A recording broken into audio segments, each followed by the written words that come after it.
Muito boa tarde. É com grande prazer que preparei alguma coisa para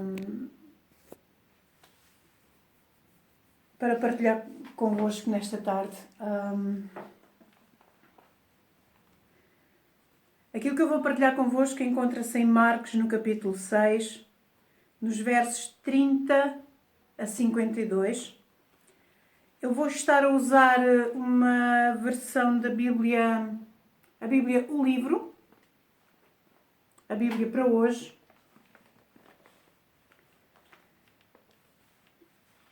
Está disponível na internet também, no caso de não terem acesso a esta versão. Está numa linguagem mais acessível, mais compreensível para algumas pessoas, porque usa uma linguagem mais contemporânea. Então eu vou começar a ler e diz assim: Por fim, os apóstolos voltaram da sua viagem e, indo ter com Jesus, contaram-lhes como o que tinham feito e como haviam falado às populações visitadas. Jesus disse-lhes: Saiamos por um pouco do meio do povo para descansar, pois era tanta a gente que ia e vinha que mal tinham tempo para comer. Saíram, pois, do barco para um sítio mais sossegado. Mas muitas pessoas deram por isso. E, correndo pela praia fora, foram esperá-los ao ponto de desembarque. Quando Jesus saiu do barco, já lá se encontrava uma enorme multidão, a mesma de sempre. E teve pena deles, porque eram como ovelhas sem pastor. Ensinou-lhes muitas coisas que precisavam de saber. Ao cair da tarde, os discípulos foram ter com Jesus e disseram: Manda ao povo que vá até às aldeias e quintas próximas para comprar alimento. Porque neste lugar deserto não há nada para comer e está quase a fazer-se tarde. Jesus discordou e disse-lhes: Deem-lhes vós de comer. Com quê? Seria preciso uma fortuna para comprar comida para tanta gente. Quanta comida temos? Perguntou Jesus. Vão ver. Eles voltaram dizendo que havia 5 pães e 2 peixes. Então Jesus disse à multidão que se sentasse e sentaram-se na erva verde em grupos de 50 ou 100. Tomando os 5 pães e os 2 peixes, Jesus ergueu os olhos ao céu e agradeceu a comida. Depois, partindo os pães em pedaços, deu um pouco de pão e de peixe a cada discípulo, para que oferecessem ao povo.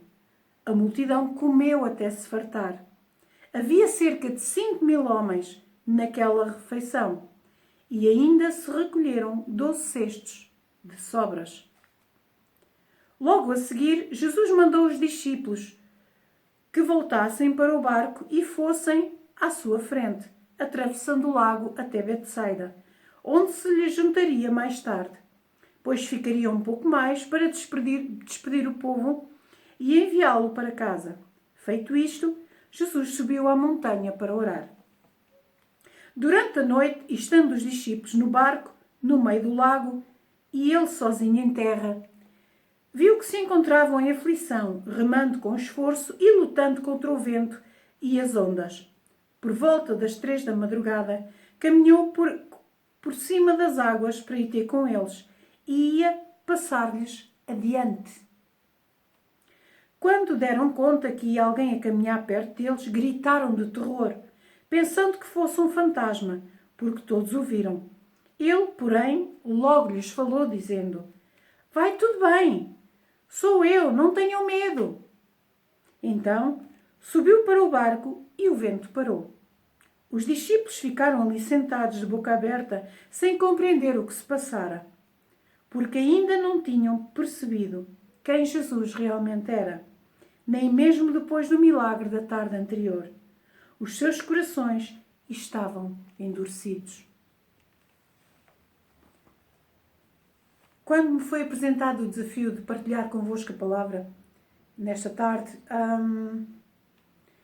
eu questionei Deus acerca daquilo que havia de partilhar convosco. E à noite, já deitada, o sono estava a fazer questão de não vir, ou pelo menos não profundamente. E a minha mente voava meditando acerca desta passagem. E questionava-se acerca dos sentimentos, acerca do que estariam os discípulos a sentir neste momento, nesta circunstância, neste episódio que Deus tinha posto no meu coração. E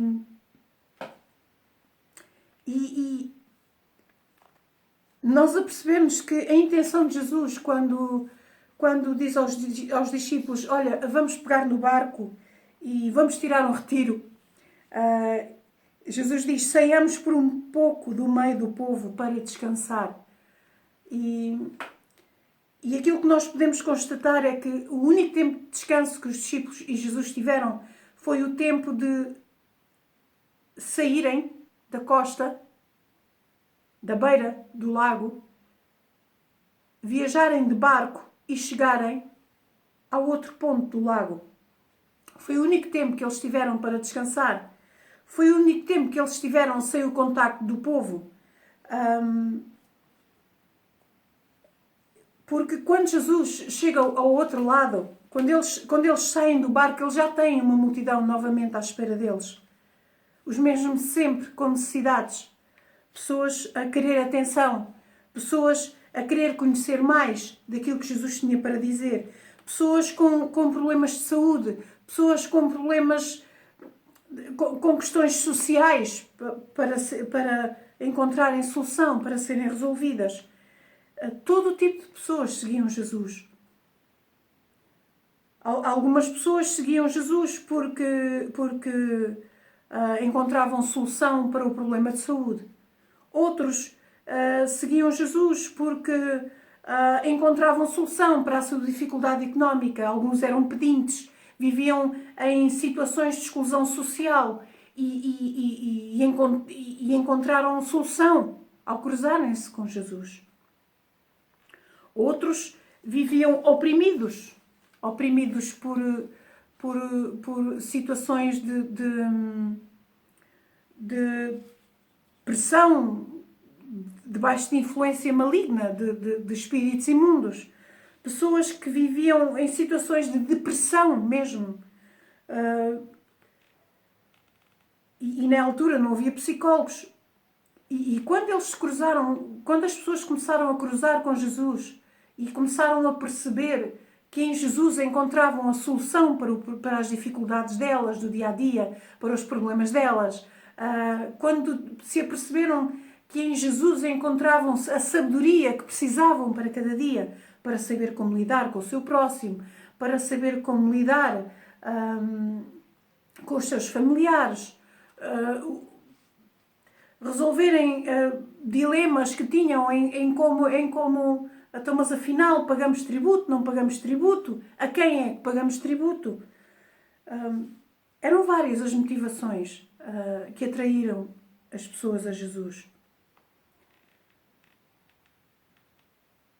Mas podemos perceber nesta passagem que os próprios discípulos que estavam com Jesus, que caminhavam com Jesus, que dormiam ao lado de Jesus, que partilhavam as mesmas aventuras, porque era uma aventura andar com Jesus. Ser discípulo de Jesus era uma aventura. Aliás, ser discípulo de Jesus continua a ser uma aventura, é uma aventura.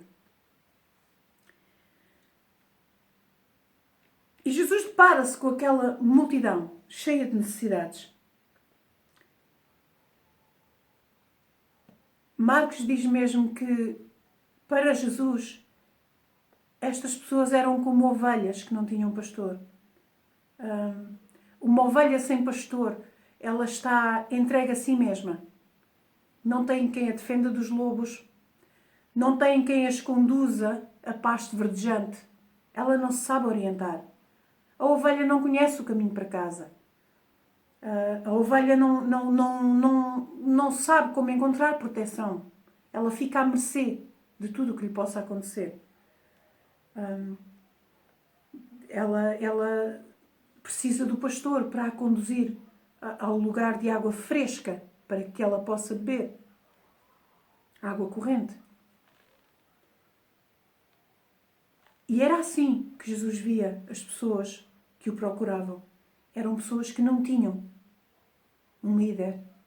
Eram pessoas que não tinham direção. Eram pessoas que tinham fome. Eram pessoas que tinham sede. Sede de água viva que Jesus podia dar. Então, aí temos Jesus, que sai para ter um retiro com os discípulos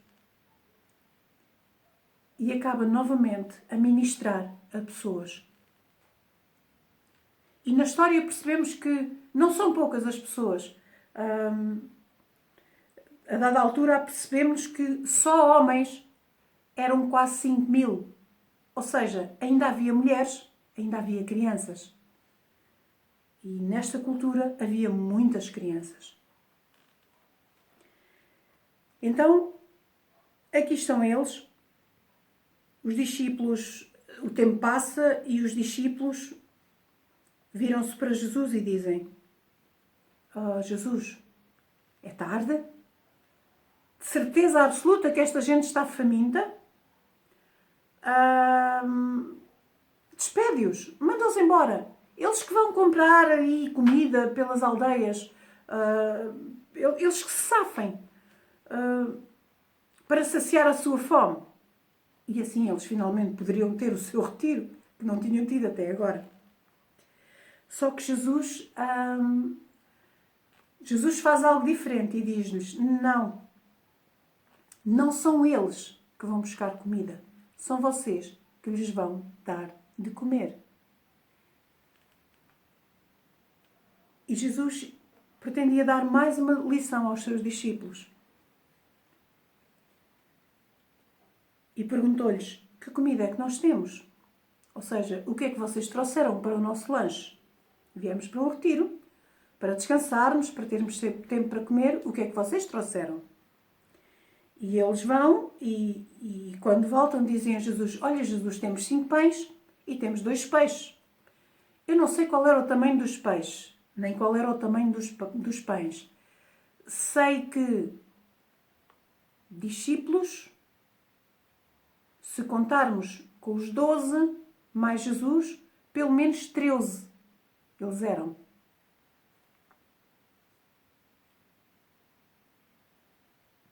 Então Jesus disse à multidão que se sentasse, e sentaram-se na erva verde em grupos de 50 ou 100. Então, temos grupos de pessoas, de 50 pessoas, de 100 pessoas. Imaginem, um grupo de 50 pessoas. E imaginem aquilo que vai acontecer a seguir, que é, Jesus pega nos pães, Jesus pega nos peixes, dá graças pela provisão que tem, dá graças por aquilo que tem, pede para que seja abençoado e começa a partir pedacinhos. Ora bem, temos quantos pães?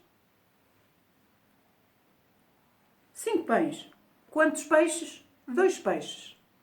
Então, aqui temos Jesus a partir pedaços de pão, a dar um pedaço a cada discípulo e a dizer-lhes, e depois, agora vocês pegam nesses pedaços que eu vos dou e vão repartir com grupos de pessoas, nesses grupos onde estão 50 pessoas, 100 pessoas. Imaginem-se. Imaginem a situação. Os discípulos a receberem aquele pão e a distribuírem. Na nossa mente humana não cabe, não dá para imaginar o que é que aconteceu. Não dá para imaginar se surgiu uma dúzia de pães na mão dos discípulos quando Jesus pousou o pedaço. Não dá para imaginar, não dá para imaginarmos. A única certeza que nós temos é que no final da história, do pouco que havia, com a bênção de Deus, alimentou uma multidão de quase 5.000 homens. E ainda sobraram, para o caso de haver algumas dúvidas, ainda sobraram 12 cestos cheios de pão. A mim, eu sinceramente, não é muito importante o tamanho dos cestos. Porque já ter assim um cesto deste tamanho, cheio de pão, depois de alimentar quase 5.000 homens com 5 pães, já é milagre, não? Exato. É curioso que sobraram 12 cestos. Para o caso dos discípulos, se calhar ficarem com medo de não ter que comer, sobrou um cesto de pão para cada um. Mas logo Jesus despediu os discípulos, disse-lhes a eles, vão para o barco, sigam viagem no barco, vão à frente, eu vou lá ter depois. E eles pegam no barco e rumam até Betsaida. Jesus despede-se da multidão e aproveita para ter um retiro com o Pai e vai orar. Nós podemos perguntar, mas por que não ficaram os discípulos a orar também com Jesus? Era hábito de Jesus tirar o seu tempo pessoal com Deus, com o Pai, para orar, para ouvir o Pai. Aqui não diz o que Jesus orou, não diz o que Jesus falou com Deus. Sabemos que ele tirou tempo para ter comunhão com Deus, a sua comunhão pessoal com Deus. Entretanto, estavam os discípulos no barco, no meio do lago. E Jesus, sozinho em terra, apercebe-se da aflição que os discípulos estavam a passar. Nós não sabemos se havia visibilidade. Sabemos que havia muito vento. Não menciona aqui que fosse uma tempestade onde houvesse chuva. Mas fala que havia muito vento. Um vento muito forte, que estava a dificultar a vida aos discípulos. Eles estavam com muita dificuldade em remar contra o vento e contra as ondas. A física diz-nos que a força do vento na superfície da água do mar acaba por criar uma corrente, obriga a água a deslocar-se, provoca as ondas. Mesmo que haja uma corrente favorável em baixo, no fundo, a tendência, é a força do vento obrigar a que haja uma corrente contrária à superfície da água. Então temos a força da água a empurrar o barco e temos o vento a empurrar o barco contra aquilo que os discípulos queriam, que era chegar a um ponto. O sentido da força do vento era contra o sentido, a direção que os discípulos queriam tomar com o barco. E nunca como agora estivemos a viver um sentido tão adverso, tão contrário àquilo que nós ansiamos, desejamos, aquilo que eram os nossos sonhos, os nossos projetos, aquilo que era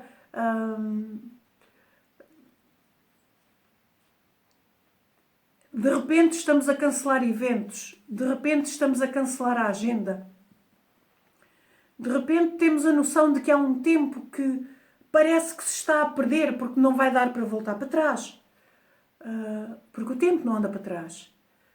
De repente parece que tivemos de cancelar as nossas vidas, porque estamos confinados, estamos presos. Há pessoas a sentirem-se presas.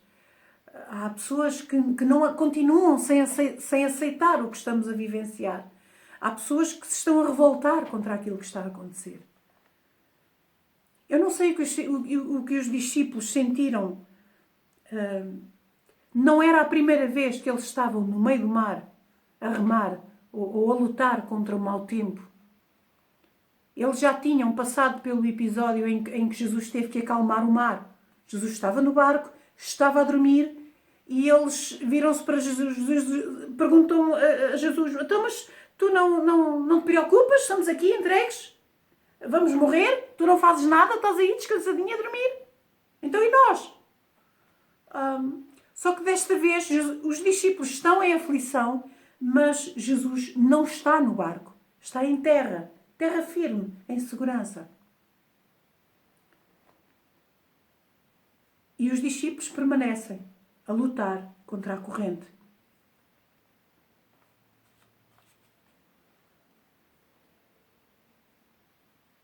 Mas, quer dizer, não tiveram o retiro, tiveram de trabalhar, agora estão no mar alto, já saíram de ao pé de Jesus, já passaram 9 horas. E eles estão em grande aflição, em grande desespero.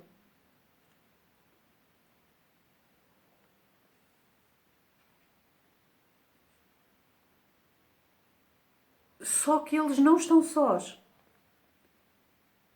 No barco pode parecer que só estão eles lá, mas Jesus, em terra firme, está a ter a percepção da dificuldade que eles estão a passar.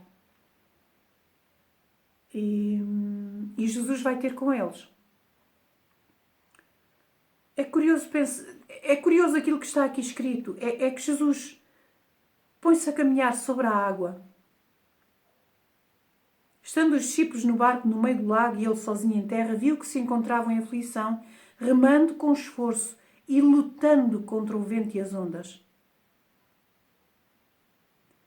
Por volta das 3 da madrugada, 9 horas depois de os despedir e mandá-los fazer ao mar, caminhou para eles por cima da água e ia passar-lhes adiante. Marcos dá a entender que o alvo de Jesus não era entrar no barco, ou a intenção que Jesus transmite não é de entrar no barco, juntamente com os discípulos. Só que, mais uma vez, tal como tinha acontecido com aquelas pessoas que seguiram Jesus, e aquelas pessoas sem pastor, sem líder, que seguiram Jesus e para o ouvir. Mais uma vez, a mesma coisa acontece agora com os discípulos. E Jesus sossega-os e entra no barco. No Evangelho de Mateus diz que Jesus entra com Pedro no barco, porque entretanto Pedro faz um desafio a Jesus e diz-lhe e pede uma prova de que é realmente Jesus que está ali a caminhar na água e não um fantasma. E Pedro diz: olha, se és tu, diz-me para ir ter contigo sobre as águas. E Pedro sai do barco e Jesus diz: sim, ok, então bora, vem. E Pedro sai do barco e começa a caminhar nas águas. E muitas vezes nestas aflições nós gostamos imenso de pôr Deus à prova. Então pedimos a Deus para provar que é realmente Ele. Ok, Deus, se és tu, tens que provar. Se és tu que estás a fazer isto, tens que provar. Se és tu que te estás a mover, tens que dar provas disso. Somos nós que pedimos a Deus para provar. Somos nós que duvidamos.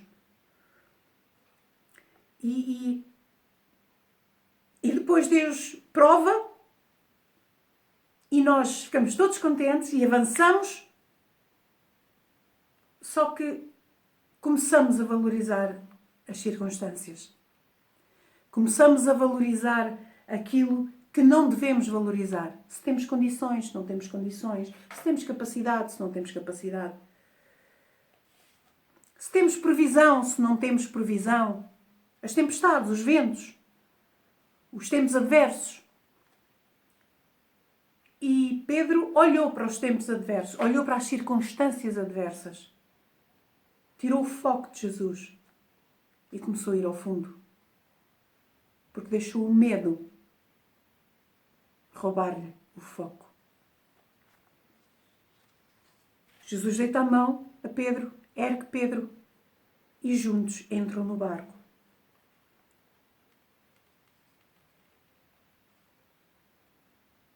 E o mais impressionante é o que Marcos escreve no final. Porque ainda não tinham percebido quem Jesus realmente era, nem mesmo depois do milagre da tarde anterior. Os seus corações estavam endurecidos. E nesta tarde eu pergunto, temos o nosso coração endurecido? Ainda não percebemos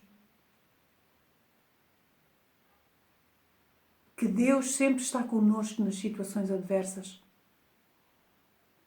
Ainda não percebemos? Será que ainda não percebemos que Deus está além das circunstâncias? Deus está além dos projetos adiados? Porque Deus tem novos projetos. Porque Deus tem... O tempo está a correr. É verdade. Aqui há dias eu escrevi algo que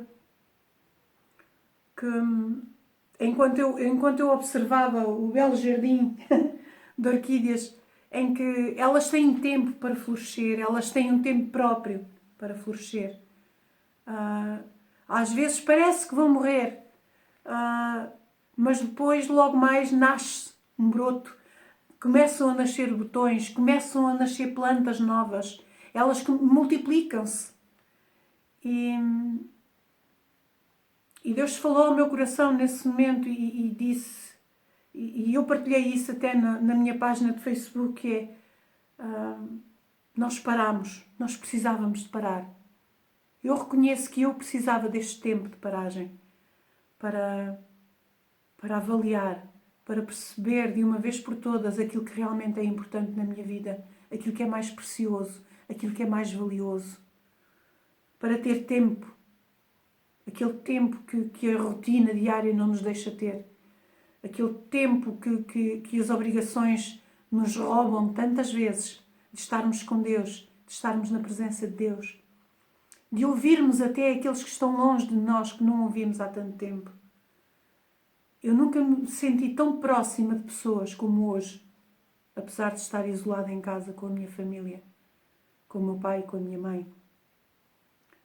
Eu nunca estive tão próximo de amigos e amigas que não vejo há tanto tempo.